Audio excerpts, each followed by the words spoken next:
Hello my dear student, कैसे हो आप। आज के इस टॉपिक में हम देखने वाले हैं क्या है डबल बॉन्ड इक्विवेलेंस। यार आपने डबल बॉन्ड का नाम तो सुना होगा, आपने रिंग का नाम तो सुना होगा, लेकिन डबल बॉन्ड इक्विवेलेंस क्या है वो आज हम डिटेल में पढ़ेंगे। उसी के साथ साथ हम पढ़ेंगे क्या होती है इस डबल बॉन्ड की, हम कह सकते हैं क्या होती है एप्लीकेशन इस डबल बॉन्ड इक्विवेलेंस की। उसके साथ साथ हम देखेंगे रिलेटिव स्टेबिलिटी ऑफ साइक्लोअल्केन्स। कौन होते हैं साइक्लोअल्केन्स? साइक्लोब्यूटेन, साइक्लोप्रोपेन, साइक्लोहेक्सेन, उनमें से कौन ज्यादा स्टेबल है और क्यों ज्यादा स्टेबल है, कैसे एक्सप्लेन की बेयर स्ट्रेन थ्योरी ने रिलेटिव स्टेबिलिटी ऑफ साइक्लोअल्केन्स। उसके साथ साथ चेयर कॉन्फॉर्मेशन क्या है, बोट कॉन्फॉर्मेशन क्या है, ट्विस्टेड बोट क्या है, हाफ चेयर क्या है, और इनमें से कौन ज्यादा स्टेबल है और कौन ज्यादा स्टेबल नहीं है, इनकी स्टेबिलिटी का ऑर्डर और उनकी एनर्जी का ऑर्डर भी सीखेंगे।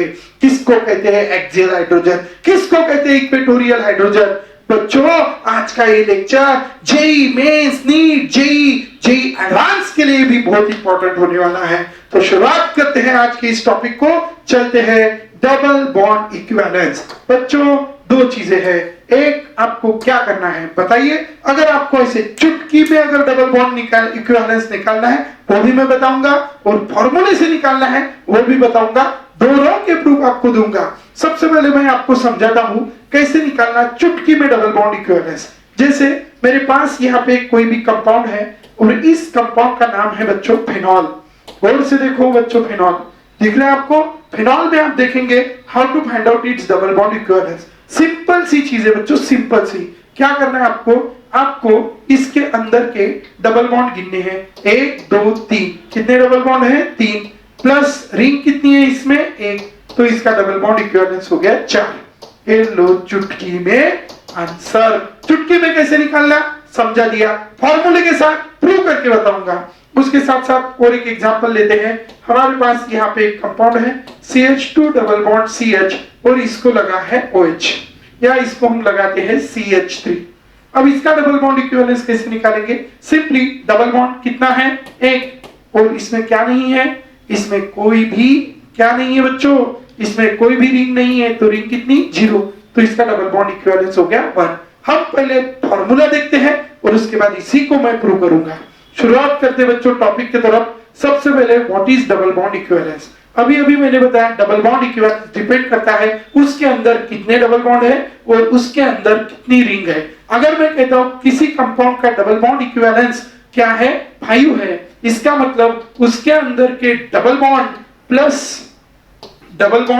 प्लस रिंग, इन दोनों का सम कितना आना चाहिए? 5 आना चाहिए। ये इसका कॉन्सेप्ट होता है।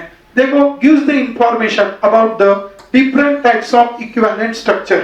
इसकी मदद से हमें पता चल सकता है कि उसके कौन से अलग अलग स्ट्रक्चर पॉसिबल बन सकते हैं, एक इंफॉर्मेशन मिलती है। उसी के साथ साथ हमें पता चलता है उसके अंदर कितने डबल बॉन्ड है, और उसी के साथ साथ हमें पता चलता है उसके अंदर कितनी रिंग प्रेजेंट है। इसीलिए हम कंसीडर करते हैं कोई भी कंपाउंड एक ऐसा कंपाउंड है जिसके अंदर कार्बन है, हाइड्रोजन है, नाइट्रोजन है और ऑक्सीजन है, और हम कंसीडर करते हैं कि उसके अंदर नंबर ऑफ कार्बन है ये, नंबर ऑफ हाइड्रोजन है बी, नंबर ऑफ नाइट्रोजन से सी, और नंबर ऑफ ऑक्सीजन है डी। तब हम उसका डबल बॉन्ड इक्विवेलेंस कैसे निकालेंगे? फॉर्मूला है बच्चों double bond equivalence. A is a number of carbon plus 1 add कर देना, पहले हम A+1 लिख दिए, फिर आपको क्या करना है माइनस B-C/2 कर देना। देखो बड़ा सिंपल सा फॉर्मूला है, रट भी दिया और लर्न भी हो गया। क्या फॉर्मूला ध्यान रखेंगे? A+1 माइनस यहाँ पे दूसरे ब्रैकेट में B-C/2, where A is the number of carbon और 1 तो 1 है भाई, ठीक है। B is the number of hydrogen and C is the number of nitrogen upon 2। चलते हैं आगे, अब हमारे फॉर्मूले की तरफ चलते हैं। ए कार्बन, हाइड्रोजन, नाइट्रोजन और ऑक्सीजन, ये अभी तो हमने देखा है। अब क्या करेंगे? बेंजीन, क्या है फॉर्मूला है बच्चों बेंजीन का? C6H6। अब हम देखते हैं इस फॉर्मूले से इसका डबल बॉन्ड इक्विवेलेंस कैलकुलेट करते हैं। पहले हमारे कॉन्सेप्ट से निकालते हैं। हमें पता है बच्चों बेंजीन रिंग, चलो बेंजीन रिंग के अंदर क्या है? बेंजीन रिंग, सिर्फ बेंजीन रिंग कितने हैं डबल बॉन्ड? 3, रिंग कितनी है? 1, 3 + 1 कितना हो जाना चाहिए? 4। तो अभी फॉर्मूले से निकालते हैं। चलो कार्बन कितने हैं 6, तो ये हो गए 6 कार्बन प्लस 1 माइनस, इसमें हाइड्रोजन कितने हैं 6, और की सी क्या है भाई साहब, सी है नाइट्रोजन, नाइट्रोजन नाम की कोई चीज नहीं है तो 0/2, क्या हो गया बच्चों 6 प्लस 1 7, फिर इसके बाद माइनस 6 माइनस 0 6, 6/2 3, 7 माइनस 3 4, इससे भी आया 4, इससे भी आया 4, कहाँ गया हमारा डबल बॉन्ड इक्विवेलेंस हमने निकाला था, बेंजीन रिंग कहाँ गई तू, ठीक है जो भी है, तो बेंजीन रिंग का डबल बॉन्ड इक्विवेलेंस कितना आना चाहिए 4, क्योंकि उसके अंदर 3 डबल बॉन्ड है और एक लोन पेयर है। चलो हम और कुछ एग्जांपल के लिए ट्राई करते हैं, इसके लिए कैलकुलेट करते हैं कितने कार्बन है इसमें 3 प्लस 1 माइनस हाइड्रोजन 3 और 3 6 हाइड्रोजन है, 6 नाइट्रोजन नहीं है upon 2, 3 plus 1 4, 6 minus 2 6 minus 0 6, 6/2 3, 4 minus 3 1, इसका भी 1 इसका भी 1, दोनों का 1, टेंशन लेंगे क्या, नहीं, चलेंगे आगे। अब हम इस फॉर्मूले को देखते हैं, इस फॉर्मूले में यहाँ पे भी डबल बॉन्ड इक्विवेलेंस कितना आना चाहिए 4, तो इस तरह हम कैलकुलेट कर सकते हैं डबल बॉन्ड इक्विवेलेंस। ऑक्सीजन का कोई लेना देना नहीं है, कार्बन और हाइड्रोजन देख लो, ऑक्सीजन को निग्लेक्ट करो, फॉर्मूले में क्या नहीं है, डी ही नहीं है, तो सीधा सीधा यहाँ पे हाइड्रोजन ले लो, फॉर्मूला क्या हो जाएगा, ये कार्बन है 6 और हाइड्रोजन भी हो जाएंगे C6, तो it will be treated like which ring, benzene ring. Already हमने कैलकुलेट करा हुआ है बेंजीन रिंग के लिए, तो हमें मिल जाएगा C6H6। चलते हैं आगे, देखो बच्चों बेंजीन अभी हमने कैलकुलेट करके बताया how to find out the double bond equivalence for benzene. Benzene में कार्बन है 6, हाइड्रोजन है 6, इसलिए A+1 - B - C, तो यहाँ पे क्या है डबल बॉन्ड 3 है, रिंग 1 है, तो बेंजीन का डबल बॉन्ड इक्विवेलेंट आ गया 4। कैसे आया क्यों आया हमने देखा है। अब हम और एक एग्जांपल लेते हैं, ये है अलील अमाइन।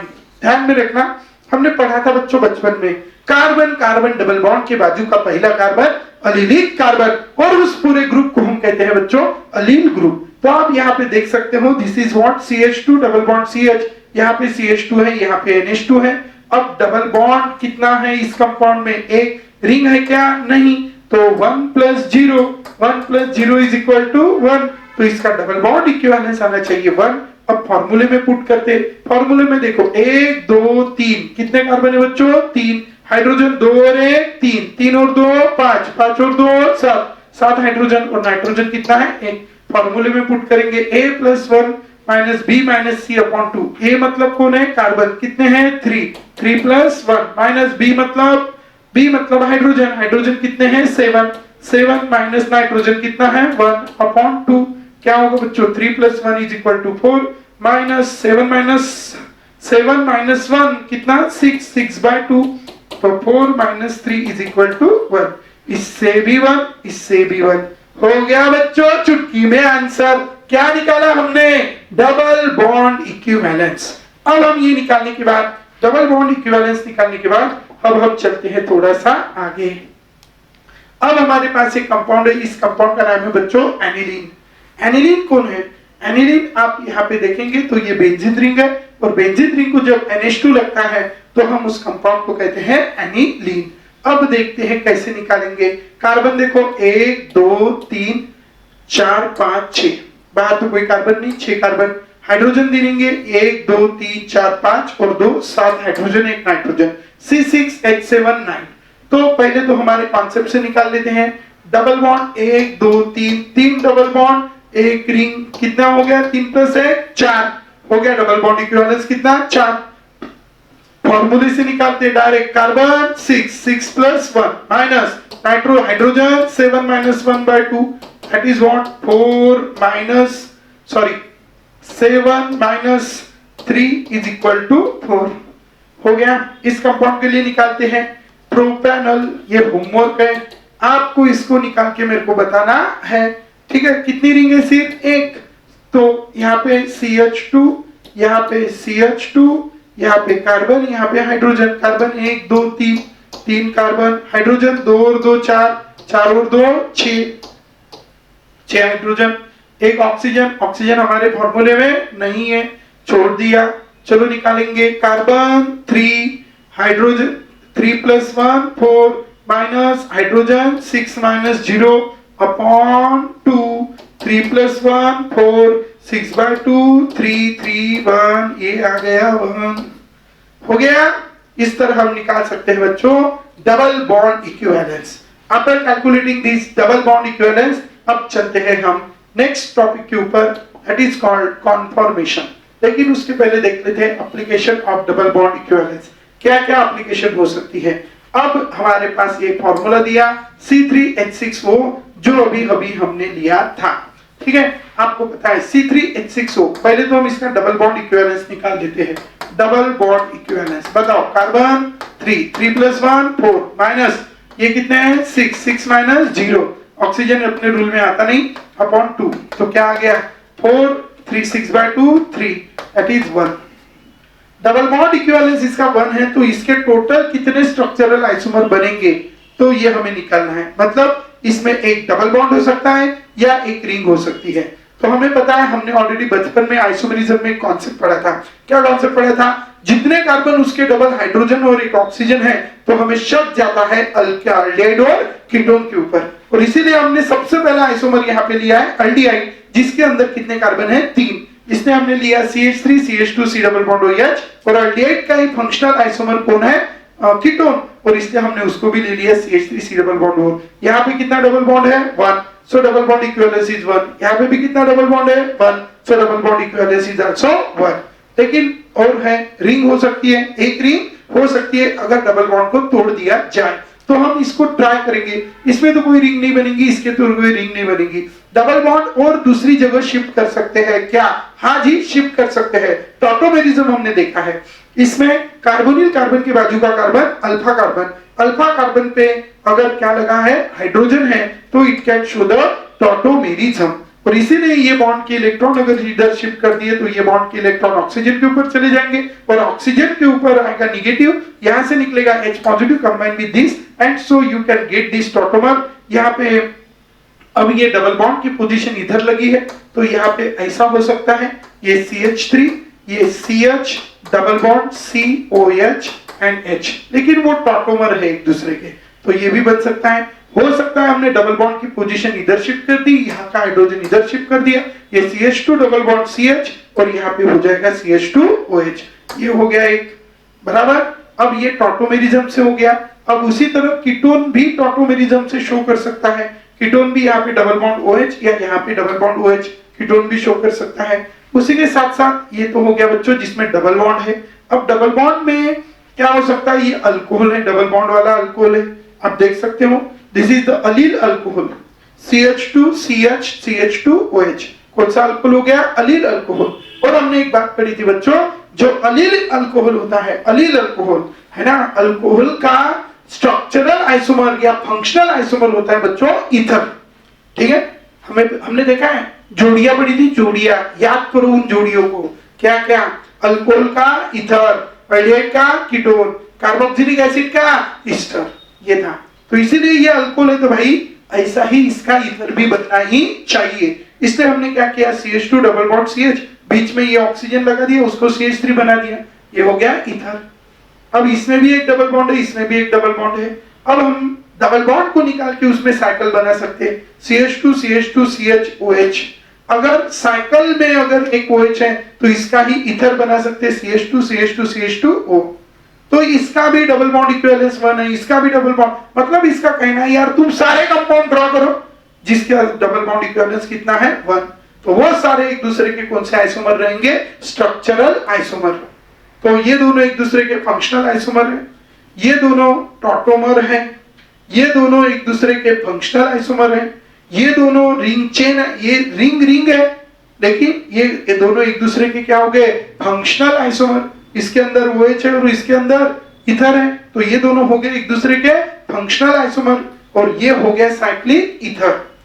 तो इस तरह हमारे पास ये अलग अलग टाइप के क्या बन गए, isomer. These are the all different types of structural isomer maximum which can be form. समझ रहे हो बच्चों, क्लियर है? So this is about the structural isomer. अब हम चलते हैं next, relative stability of cycloalkane. Relative stability of cycloalkane. Cycloalkane क्या है, अगर चेन में 3 कार्बन है तो हम उसको कहते हैं साइक्लोप्रोपेन, 4 कार्बन है तो इसको कहते हैं साइक्लोब्यूटेन, 5 कार्बन है तो बच्चों हम कहेंगे उसको साइक्लोपेंटेन, 6 कार्बन है तो हम उसको कहते हैं साइक्लोहेक्सेन, 7 कार्बन है तो बच्चों साइक्लोहेप्टेन। उसका स्ट्रक्चर हम कुछ इस तरीके से ड्रॉ कर सकते हैं। ये हो गए हमारे 5 कार्बन, ये 6 और ये 7, इनको जोड़ दिया और ये हो गए बच्चों साइक्लोहेप्टेन।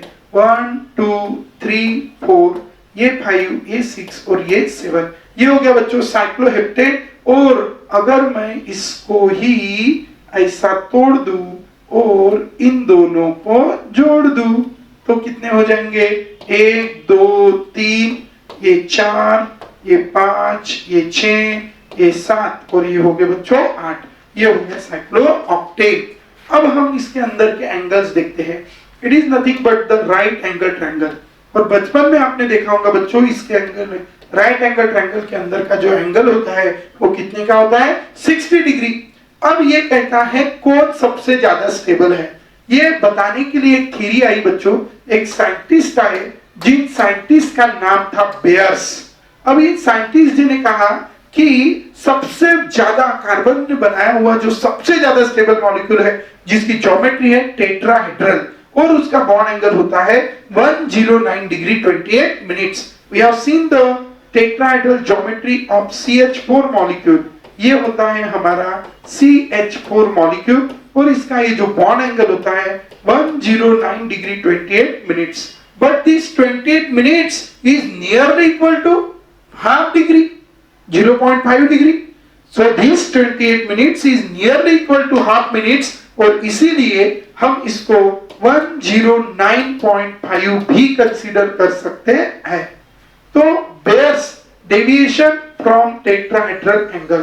तो एक्चुअली उनका कहना है यार कि कार्बन कार्बन के ये जो बॉन्ड्स है ये भी 109 डिग्री 28 मिनट्स के ही होने चाहिए। जब वो इतने के रहेंगे तो मॉलिक्यूल बहुत ज्यादा स्टेबल रहेगा।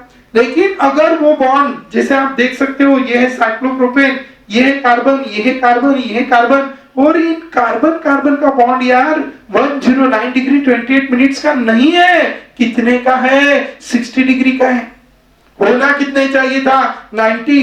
109 डिग्री 28 मिनट्स मतलब 109.5 which is closely equal to 110 का होना चाहिए था टेट्राहेड्रल, लेकिन है कितने का? 60।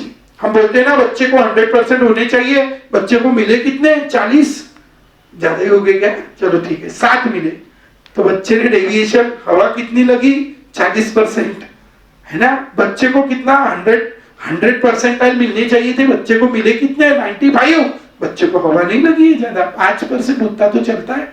बच्चे को 40% मिले, 30% मिले, 35 मिले, चलो चलो 25, फुल हवा लगी है बच्चे को। डेविएट हुआ है पढ़ाई से, डेविएट हुआ है बच्चा, समझ रहे हो ना आप। तो उसी तरह अगर बॉन्ड एंगल कितने का है? 109 डिग्री 28 मिनट्स का अगर बॉन्ड एंगल है तो बोलेगा बच्चा एकदम परफेक्ट, एकदम परफेक्ट है, ज्योमेट्री स्टेबल रहेगा, हाईली स्टेबल रहेगा। लेकिन उस रिंग के अंदर का बॉन्ड एंगल अगर 109 डिग्री से कम या ज्यादा है तो it is not considered as a stable, it is considered as a unstable. फिर कितने से अनस्टेबल है, इसलिए उनके बीच का क्या लेना है? डिफरेंस। मैंने बोला बच्चे को 60 मिले, क्या किया आपने? 100 - 60 इक्वल टू 40, कम वैल्यू है।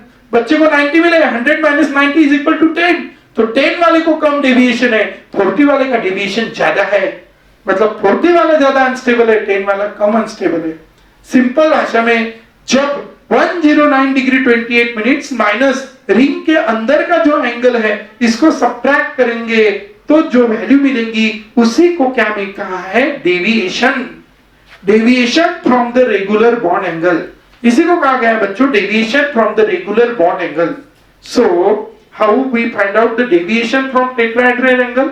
डेविएशन ज्यादा मतलब 109 डिग्री 28 मिनट्स है तो हाईली स्टेबल, लेकिन नहीं है 100% मतलब हाईली होशियार, हाईली पढ़ाई वाला, हाईली दिमाग वाला, हाईली ऑन द वे, बराबर मिलते नहीं है ना यार 100%। तो 109 डिग्री 28 है तो स्टेबल, नहीं है तो अनस्टेबल। जितना उससे दूर उतनी स्टेबिलिटी कम और उतना टेंशन ज्यादा, उतनी स्ट्रेन ज्यादा। उसी स्ट्रेंथ को कहा गया है बच्चों, कौन सी स्ट्रेंथ? Baeyer strength. इसीलिए डेविएशन मतलब ये इनके बीच का डिफरेंस, उसका एक्चुअल बॉन्ड एंगल और 109 डिग्री 28 मिनट इसके बीच का जो डिफरेंस है, वो डिफरेंस जितना ज्यादा उतना डेविएशन फ्रॉम टेट्राहेड्रल एंगल ज्यादा। डिफरेंस बढ़ते गया, डेविएशन बढ़ते जाएगा, और डिफरेंस बढ़ा तो वो स्टेबिलिटी से दूर जाते जाएगा, इसीलिए stability of the molecule goes on decreases. ठीक है, तो ग्रेट कॉन्सेप्ट ये आप हमेशा के लिए ध्यान में रखेंगे बच्चा भारती। ग्रेट कॉन्सेप्ट क्या है? Great concept, deviation from tetrahedral angle is directly proportional to the Baeyer strength and is inversely proportional to the stability of molecule. अब हम चलते हैं आगे। जब 3 मेंबर की रिंग होती है बच्चों, यहाँ पे एंगल होता है 60 डिग्री का, ये बॉन्ड एंगल है 60 डिग्री का। अगर मैं यहाँ पे इसको माइनस करूं 109 डिग्री 28 मिनट माइनस 60, तो इधर 60.0 है, 28 मिनट जैसे के वैसे। अब 9 में से 0 गए 9 रहे, 10 में से 6 गए 4, 49.28 आ गया, तो डेविएशन इज 49.28। लेकिन अगर हम 4 मेंबर रिंग की अगर बात करें तो 4 मेंबर रिंग में ये जो एंगल होता है वो 90 डिग्री का एंगल है, और 90 डिग्री का है तो हम अभी इसको क्या करेंगे 109.5 ले लेते। क्यों? क्योंकि 28 minutes is closely equal to 30 second या जो भी है, और इसीलिए अब इसमें से 90 माइनस करेंगे तो ये 0.5 बचेगा। 109 में से 90 गए तो कितना बचा? 9 माइनस 0 हो गया 9, और 10 माइनस 9 1, 19.5 ये डेविएशन। ऐसा पाया जाता है जो 5 मेंबर की रिंग होती है उसके अंदर का बॉन्ड एंगल होता है 108 डिग्री, और अगर उसका बॉन्ड एंगल 108 डिग्री है तो 109 माइनस 108 अगर हम करेंगे भाई तो 0.5 बचेगा, 9 माइनस 8 कितना बचेगा 1, और 10 माइनस 10 0, तो डेविएशन आएगा सिर्फ 1.5। और इसीलिए 5 मेंबर रिंग में डेविएशन बहुत कम है, यहाँ पे 120 है, वहां पे 109 है। This deviation is, by this formula you can find out this deviation। तो यहाँ पे डेविएशन है 120 10.5, 128.6 19.5, 135 25.5, तो ये डेविएशन, तो यहाँ पे डेविएशन बहुत कम है, तो this ring is considered to be more stable. उसके बाद जो मोर स्टेबल है वो कौन सी रिंग है? 6 member ring. And so always keep in your mind this concept, always 5 and 6 membered rings are comparatively more stable। ज्यादा बड़ी होंगी तब भी अनस्टेबल है, ज्यादा छोटी होंगी तब भी अनस्टेबल है। कौन सी रिंग ज्यादा स्टेबल आपको देखेंगी? 5 and 6 membered rings are comparatively more stable। तो ध्यान में रखेंगे 5 and 6 membered ring ये comparatively more stable होती है according to the bare strength theory। सबसे ज्यादा स्टेबल 5, उससे थोड़ी सी कम स्टेबल 6। अब हम चलते हैं आगे। अब इसीलिए ये जो साइक्लोहेक्सेन था, साइक्लोहेक्सेन हम ड्रॉ तो करते हैं बच्चों साइक्लोहेक्सेन, बट साइक्लोहेक्सेन ऐसा एग्जिस्ट ही नहीं करता यार। Cyclohexane doesn't exist like that. वो हम रिप्रेजेंट करते हैं, बट एक्चुअली साइंटिस्ट लोगों ने कहा कि यार उसमें तो बॉन्ड एंगल 120 का है भाई, और बॉन्ड एंगल अगर 120 का है तो क्या, तो वो तो हाईली अनस्टेबल है। तो practically it does not occurs in this state. Cyclohexane ऐसा नहीं रहता। साइक्लोहेक्सेन कैसा रहता है? वो अलग अलग कॉन्फॉर्मेशन बनाता है। उसमें से क्यों बनाया, डू यू अंडरस्टैंड? क्योंकि ऐसा अगर रहा तो इसका बॉन्ड एंगल तो कितना आ जाएगा 120। 120 अनस्टेबल है। हाईली स्टेबल कौन है? 109 डिग्री 28 मिनट्स। और इसीलिए साइक्लोहेक्सेन कुछ इस तरीके का, आप देख लो इस ज्योमेट्री को, देखो इस ज्योमेट्री को, ठीक है, गौर से देखो इस ज्योमेट्री को। हर एक कार्बन को चुन चुन के देखो, आप हर एक कार्बन को चुन चुन के देखो, ठीक है। ये देखिए कौन सी ज्योमेट्री बनी है यहाँ पे, चेक इट। कौन सी ज्योमेट्री बच्चों? टेट्राहेड्रल। इसको चेक करो ऐसा। कौन सी ज्योमेट्री है ये? टेट्राहेड्रल। इसको चेक करो यार, हर एक को चेक करो ऐसा, चेक करो हर एक को। कौन सी है? टेट्राहेड्रल। कौन सी है भाई? ऊपर वाला, ये 3 नीचे वाले, कौन सी है? टेट्राहेड्रल। कौन सी है रे? टेट्राहेड्रल। कौन सी है? टेट्राहेड्रल। हर एक कार्बन ने कौन सी ज्योमेट्री मेंटेन की है? Tetrahedral geometry. और अगर हर एक कार्बन ने टेट्राहेड्रल ज्योमेट्री मेंटेन की है तो उसका बॉन्ड एंगल कितना है? 109 डिग्री 28 मिनट्स।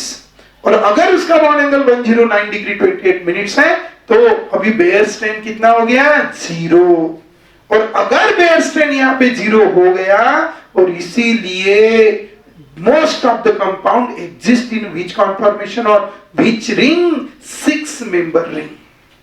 ठीक है, हमने सुना यार 5 मेंबर तो ज्यादा स्टेबल थी, क्यों बना दी भाई उसमें 6 मेंबर रिंग? क्योंकि 6 मेंबर में वो दिखता वैसा नहीं रहता, वो कौन से कॉन्फॉर्मेशन में एग्जिस्ट करता, जरूरी नहीं वो सब इसमें, जरूरी नहीं है सभी क्या बनेंगे? स्टेबल ही रहेंगे। उसके भी अलग अलग कॉन्फॉर्मेशन होते हैं डिपेंडिंग अपॉन द सिचुएशन जो भी वहां पे अवेलेबल होती है।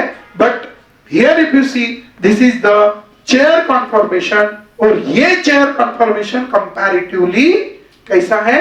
मोर स्टेबल है। क्यों? What is the reason? Because here every carbon have maintained, carbon and hydrogen combined maintain the which geometry? Tetrahedral geometry, where the bond angle is of 109 degree 28 minutes, and so they are comparatively, here the bare strain will be 0, and as the bare strain will be 0, so they are comparatively more stable. So this chair conformation is comparatively more stable. क्यों more stable है? Do you understand? ठीक है, तो आपके लिए सवाल हो सकता है बच्चों, आप अभी आपके फ्रेंड्स लोगों को पूछ सकते हैं, भाई इतने सारे रिंग है, 3 मेंबर है, 4 मेंबर है, 5 मेंबर है, 6 मेंबर रिंग है ना?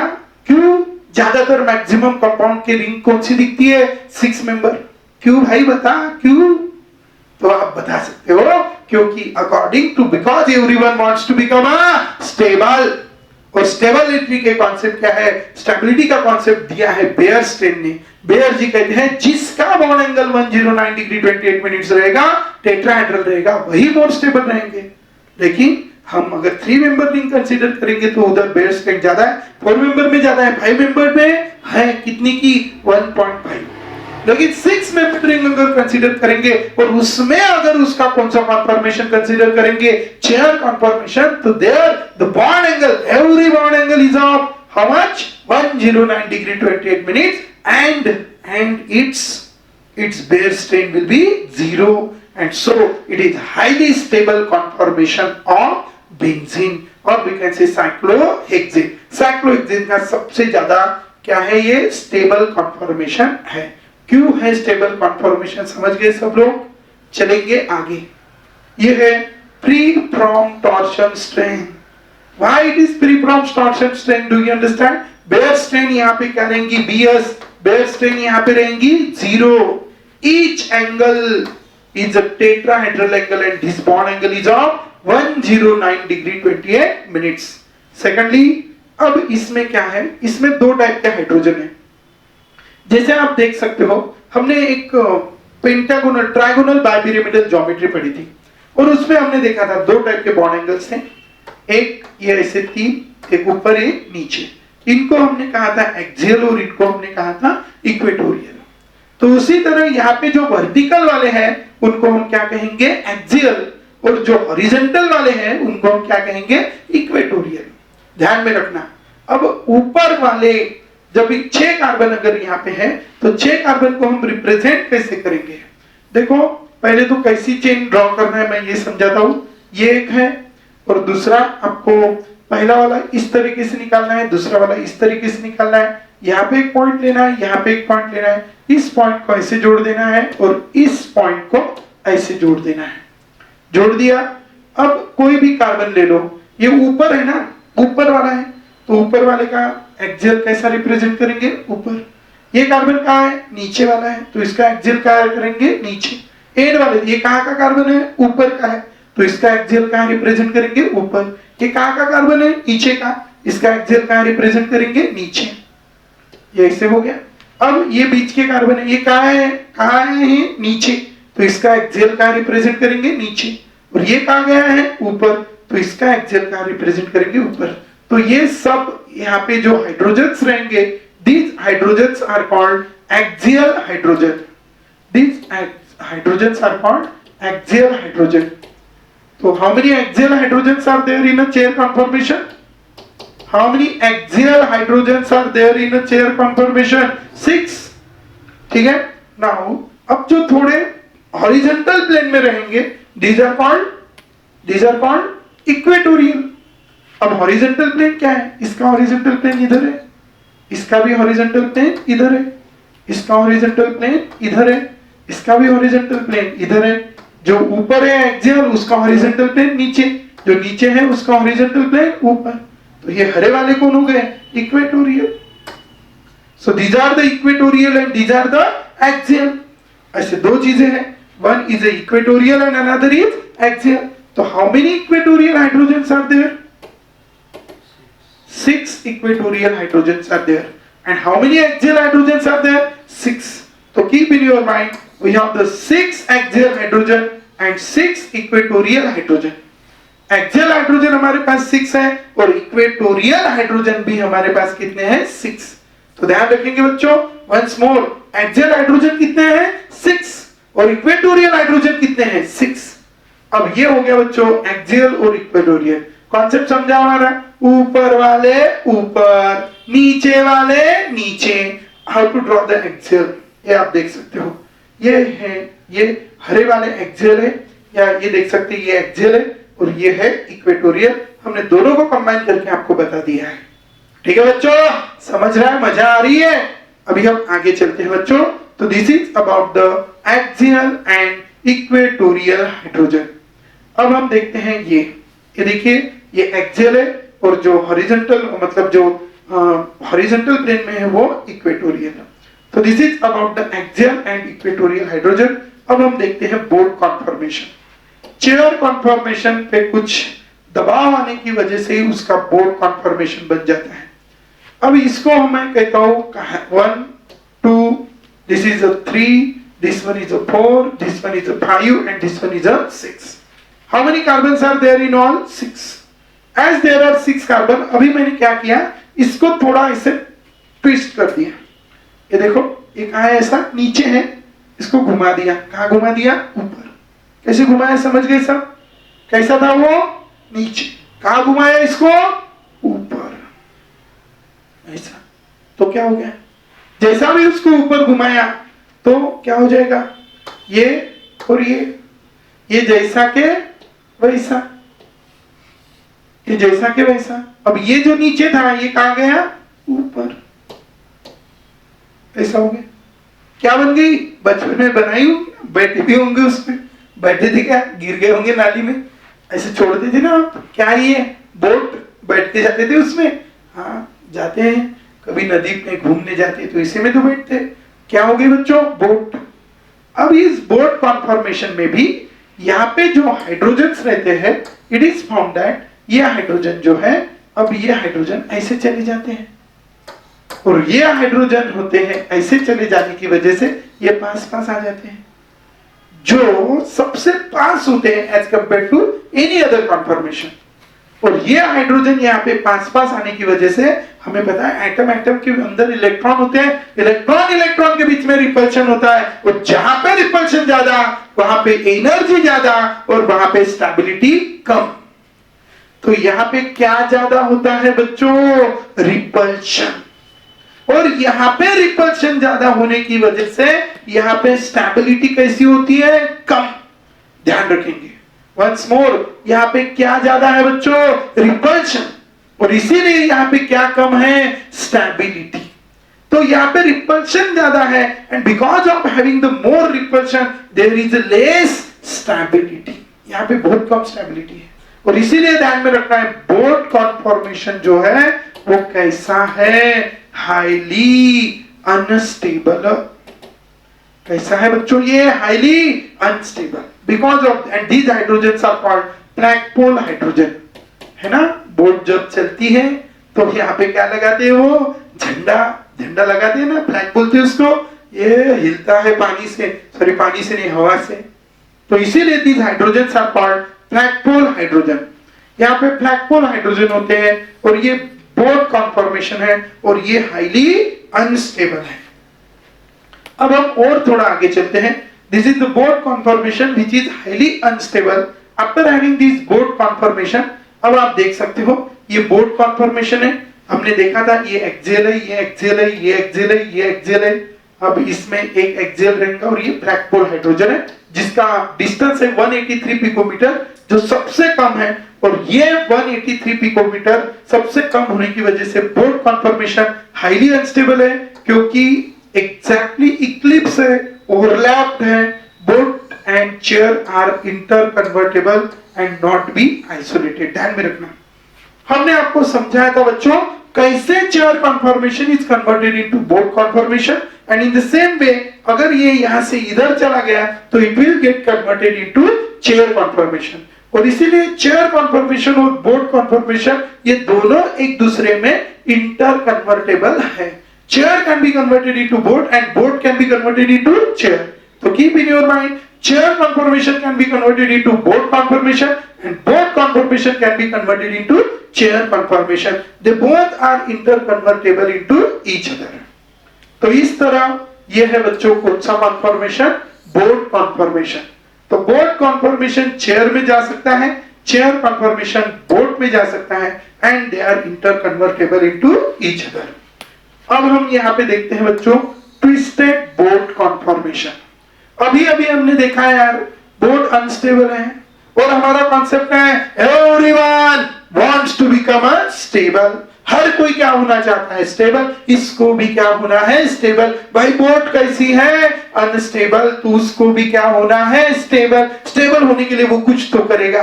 बोले ये पास पास आ रहे इनको दूर करो, और इसीलिए ये बोट ने क्या किया, ये बोट थी, ये ब्लैक पोल हाइड्रोजन थे, ऐसे इन्होंने बोला ये बोट को ऐसे ट्विस्ट कर दिया।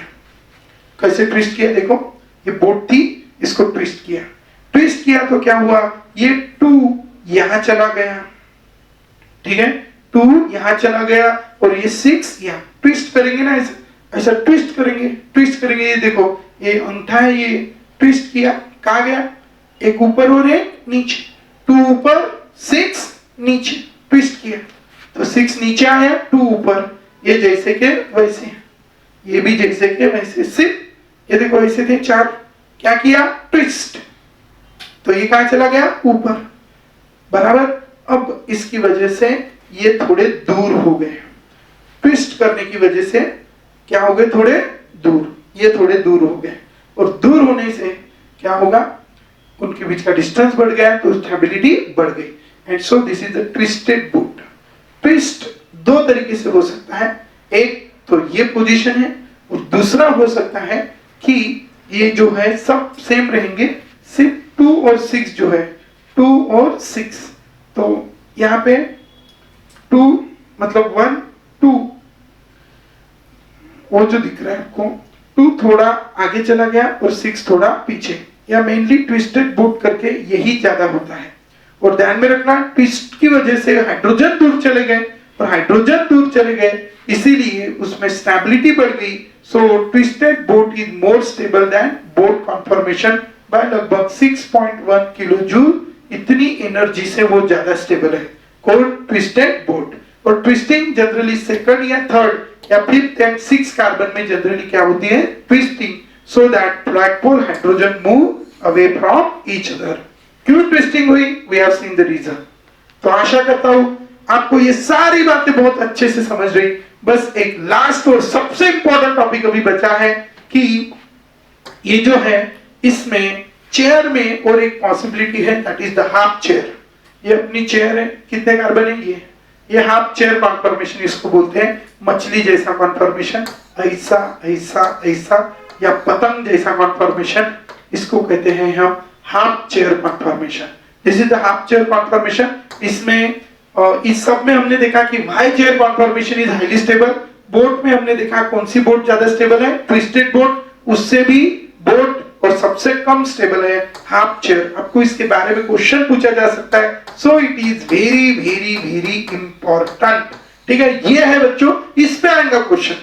ठीक है, लेकिन होता क्या है यार, हमें पता ही नहीं होता चेयर कौन है, बोट कौन है, हाफ बोट कौन है, ट्विस्टेड कौन है, भाई हाफ चेयर कौन है, कौन क्यों ज्यादा स्टेबल है। We have seen the reason for everything. यहाँ पे बॉन्ड एंगल टूट गए, बॉन्ड एंगल चेंज हो गए, 3 मेंबर की रिंग फॉर्म हो गई, इसलिए ये क्या हो गया, हाईली अनस्टेबल। ठीक है, चेयर कॉन्फॉर्मेशन ज्यादा स्टेबल, ट्विस्टेड बोट उससे कम, बोट उससे कम, और सबसे कम हाफ चेयर। तो आज की इस वीडियो में हम इतना ही देखेंगे। आशा करता हूं बच्चों आप सबको सारी बातें बहुत अच्छे से समझ रही होंगी। जीओसी यूनिट ये हायर लेवल तक हमने पढ़ा है, तो आशा करता हूं आपको ये बहुत अच्छे से समझ रहा होगा। वैसे ही आपको बाकी के लेक्चर भी समझेंगे।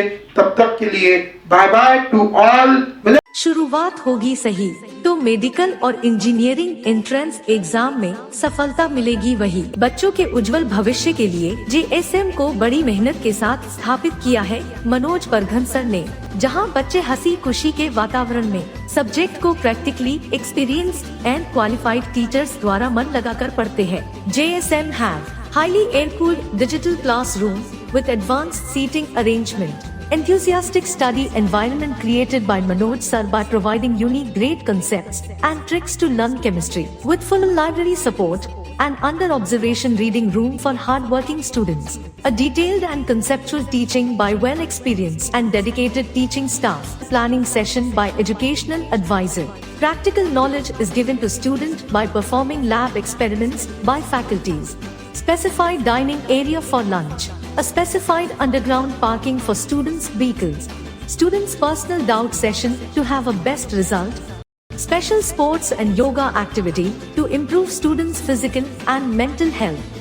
With the best medical and engineering selection of JSM in Government NET and IIT College. JSM IIT Medical Hub to year integrated program for 11 and 12th physics, chemistry, maths and biology.